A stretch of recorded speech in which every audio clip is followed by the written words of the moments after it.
Hola, ¿qué tal? Bienvenidos a Mundo Cardiológico. Mi nombre es Ricardo Alvarado y el día de hoy vamos a hablar de histología cardíaca. La agenda que trataremos abordará una introducción, la histología del endocardio, del miocardio y del epicardio. Posteriormente empezaremos a hablar de la histología de los vasos sanguíneos, iniciando por los vasos arteriales, los vasos venosos, los vasos capilares y los vasos linfáticos. Comencemos mencionando que el sistema cardiovascular es el sistema encargado del transporte sanguíneo en los distintos tejidos del organismo y este está compuesto por el corazón, por los vasos arteriales, por los vasos venosos y por los vasos linfáticos. Y hoy procuraremos describir las propiedades histológicas de cada una de estas partes del sistema cardiovascular. Empezaremos hablando propiamente de la histología del corazón. El corazón es el órgano central del aparato circulatorio de carácter muscular y hueco que desempeña un papel de bomba aspirante e impelente. Está compuesto de tres capas bien definidas, como podemos ver en este gráfico: el endocardio, el miocardio y el epicardio, y estaremos describiendo las características de cada una de estas capas. Empezaremos con el endocardio. El endocardio es la capa que recubre la luz de las cavidades cardíacas y está compuesta por dos capas más, la del endotelio y la del tejido subendotelial o tejido conjuntivo subendotelial.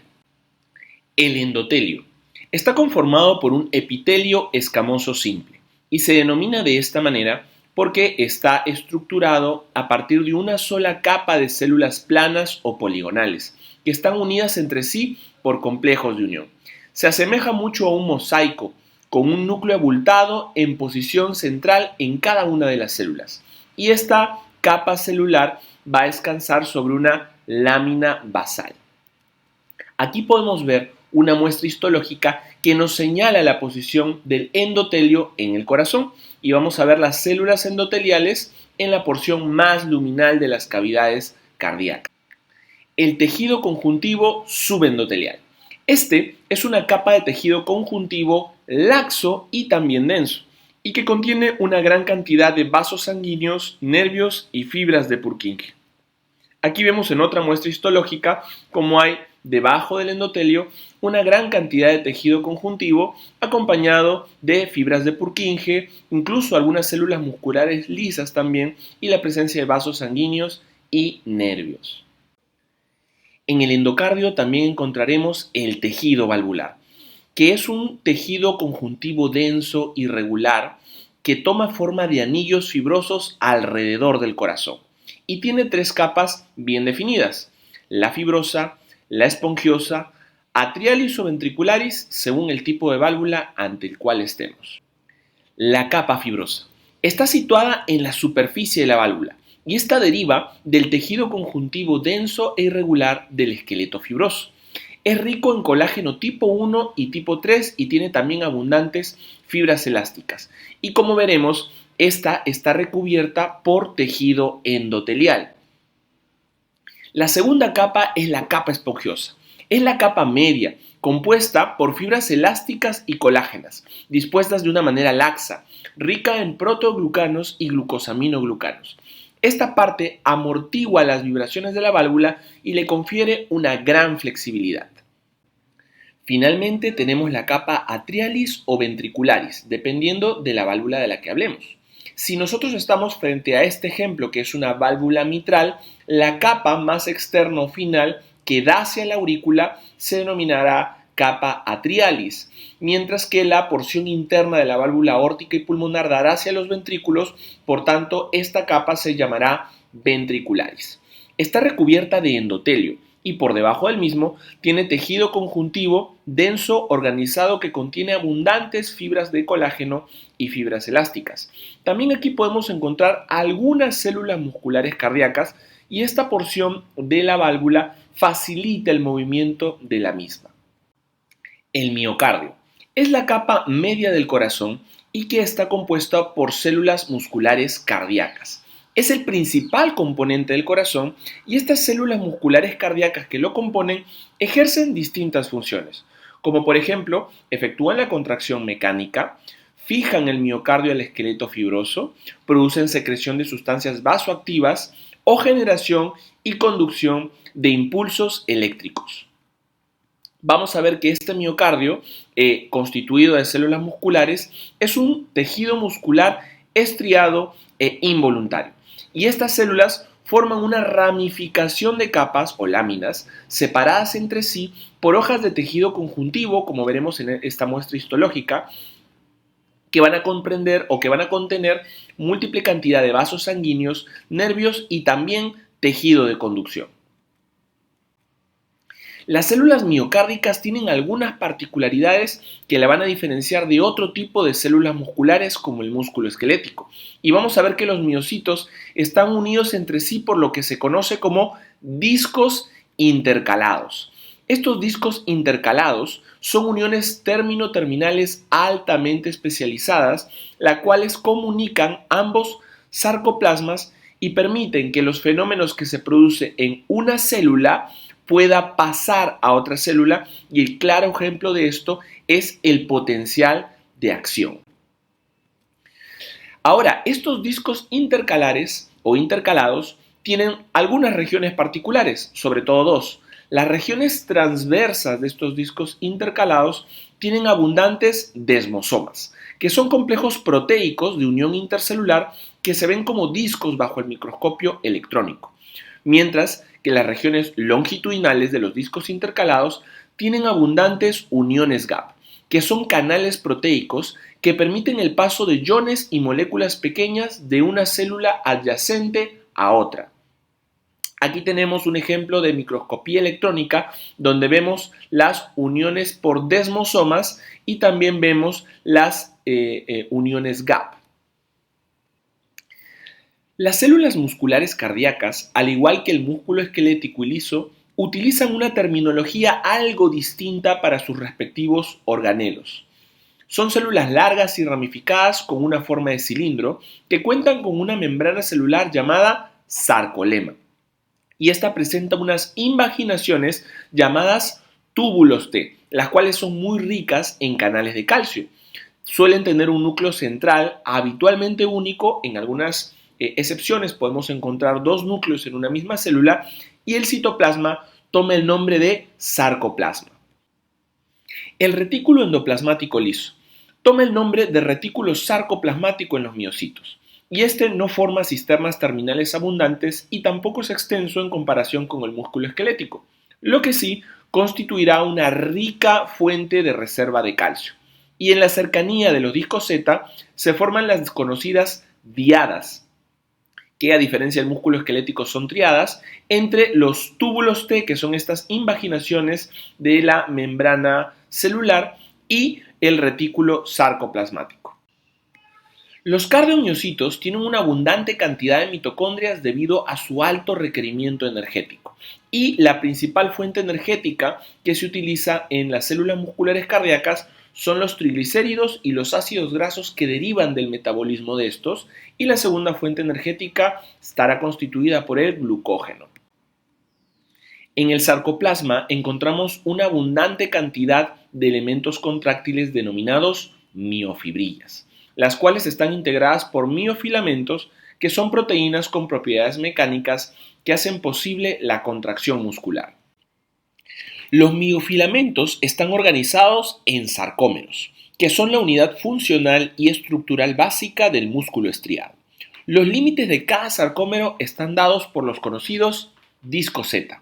Estos discos Z están compuestos por proteínas de anclaje que aseguran la continuidad de las miofibrillas. Dentro de estas proteínas, las que saltan son las denominadas CAPZ.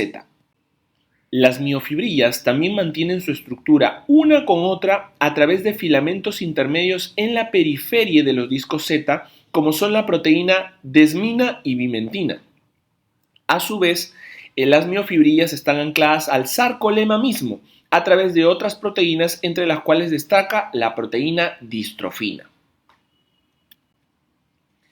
En el miocardio, cada sarcómero en las miofibrillas está compuesto de múltiples filamentos proteicos, entre los cuales tenemos dos importantes: los filamentos delgados y los filamentos gruesos, los filamentos delgados compuestos por la proteína actina F y los filamentos gruesos por la miosina 2. Los filamentos delgados, dados por la actina F, se proyectan desde el disco Z hacia el centro del sarcómero. Un sarcómero aislado tiene dos grupos de filamentos delgados que se encuentran en sentidos opuestos, como podremos ver en este gráfico, donde cada círculo rojo está señalando un filamento de actina F.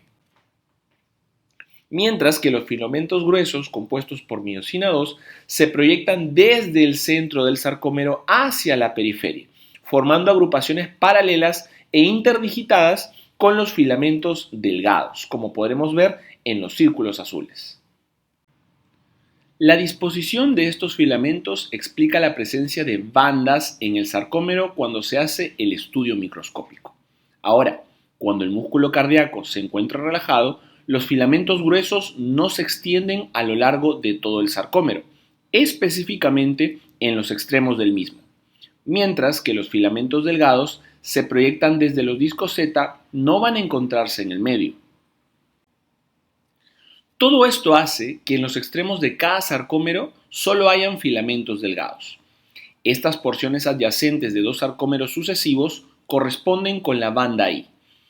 Y la región que incluye la totalidad de los filamentos delgados, aclárese, desde el fin de una banda I hasta el inicio de la otra, incluyendo todo lo que resta de los filamentos delgados de toda la sarcómera, es lo que se conoce como la banda A.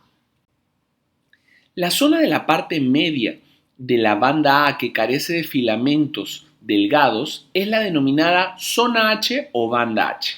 Esta banda H se encuentra bisecada por una línea que se denomina línea M, compuesta por proteínas como miomesina, proteína C y algunas otras. Los filamentos gruesos se colocan con precisión dentro del sarcómero con la ayuda de una proteína denominada titina. Los filamentos delgados se van a mantener fijos por acción de otra proteína, la denominada actinina alfa. La proteína nebulina va a envolver todo el largo del filamento delgado, reforzando su fijación, y una proteína con función de tapa en el extremo negativo del filamento delgado evita la delesión o la adición de moléculas a esta estructura, y esta es la denominada tropomodulina. Los filamentos gruesos se componen de moléculas de miosina 2, alineadas extremo con extremo. Cada molécula de miosina 2 se integra de dos cadenas pesadas y de dos cadenas ligeras. La miosina 2 a su vez se divide en meromiosina ligera y meromiosina pesada. Esta última se subdivide en región S2, que es, digamos, como el cuello, lo que une la cabeza de la meromiosina con la cola, y la fracción o el segmento S1, que es propiamente las cabezas de la miosina. Los filamentos delgados se van a constituir con dos cadenas de filamentos de actina F, envueltos uno en el otro en relación con la proteína tropomiosina y el complejo de troponinas. El filamento de actina F está compuesta por unidades globulares de actina G. La actina G tiene un sitio activo que es la región que se une a la cabeza de la miosina 2, el fragmento S1 específicamente durante el proceso de la contracción. Y las moléculas de tropomiosina son una proteína en forma de hélice que oculta justamente estos sitios activos de la molécula de la actina G, impidiendo la relación de la miosina y la actina durante el proceso contráctil. La tropomiosina, a su vez, se encuentra unida estructuralmente a lo que se conoce como complejo de troponinas, el cual está compuesto de tres polipéptidos globulares, la troponina T, la troponina C y la troponina I, cada una con una función y una adhesión distinta. La troponina T se une a la tropomiosina, la troponina C se une al calcio en el proceso contráctil y la troponina I se une a la actina. En este video podemos ver a grandes rasgos cómo es que se produce la interacción entre la miosina y la actina durante el proceso contráctil, y la descripción de dicho proceso será descrito con mucha mayor profundidad en la fisiología de la contracción del músculo cardíaco. Ahora hablaremos de la histología del sistema eléctrico de conducción.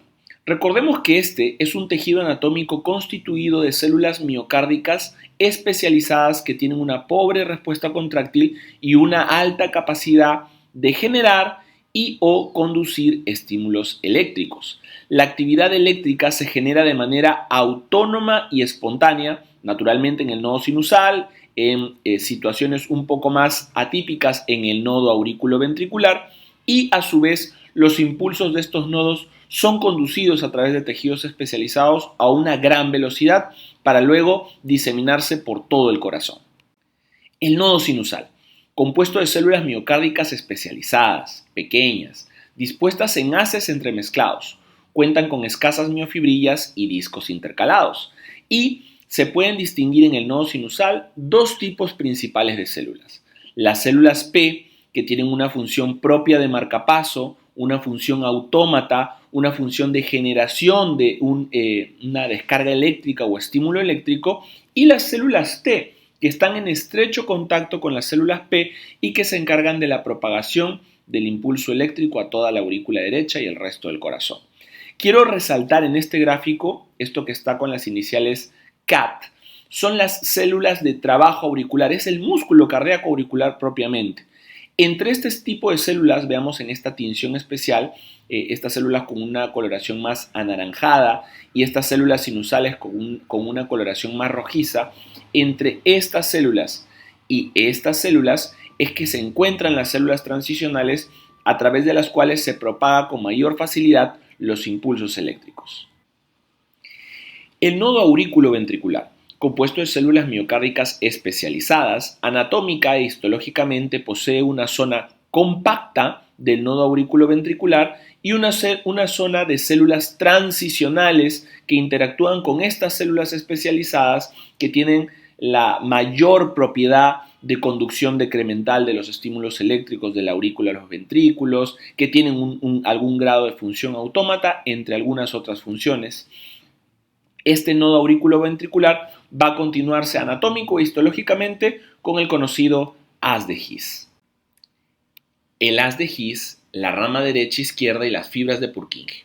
Estas están compuestas de células miocárdicas especializadas, también con peculiaridades histológicas, pobre respuesta contráctil, tienen un gran tamaño, son más grandes que las células miocárdicas ventriculares, pero sobre todo su característica fundamental es la gran capacidad de conducción eléctrica y no tanto de generación de impulsos eléctricos. Aquí tenemos una muestra o una serie de cortes que busca demarcar histológicamente cada una de estas estructuras con el nodo auriculoventricular, el haz de His que se le continúa y la rama derecha e izquierda del haz de His. Tenemos también una muestra histológica con una tinción especial que nos muestra cómo en el área subendocárdica hay una gran cantidad de fibras de Purkinje cumpliendo esta función de transmisión o conducción eléctrica a grandes velocidades. Para concluir, hablaremos del epicardio, la capa más externa del corazón. Cuando vimos anatomía cardíaca, hablamos con profundidad que el pericardio tiene diferentes partes, diferentes componentes, un pericardio fibroso, un pericardio seroso. En este caso vamos a ceñirnos a la porción visceral o capa visceral del denominado pericardio seroso, que es lo que propiamente se conoce como epicardio, y está compuesto por dos capas, mesotelio y tejido subepicárdico o submesotelial. El mesotelio. El mesotelio es un epitelio escamoso simple, al igual que el endotelio, que descansa sobre una lámina basal. Y por debajo de este mesotelio tenemos un tejido subepicárdico o submesotelial que está compuesto por tejido conjuntivo laxo y que contiene vasos sanguíneos y nervios. En esta última muestra histológica vemos que en la región más periférica tenemos la capa de células planas, poligonales, simple, unidas entre sí, y por debajo de ella una capa de tejido conjuntivo que contiene vasos sanguíneos, que contiene algunos nervios y algunas otras estructuras. Eso sería todo el día de hoy. No se olviden dejarnos un like y suscribirse, y los esperamos en el siguiente episodio de Mundo Cardiológico. ¡Hasta luego!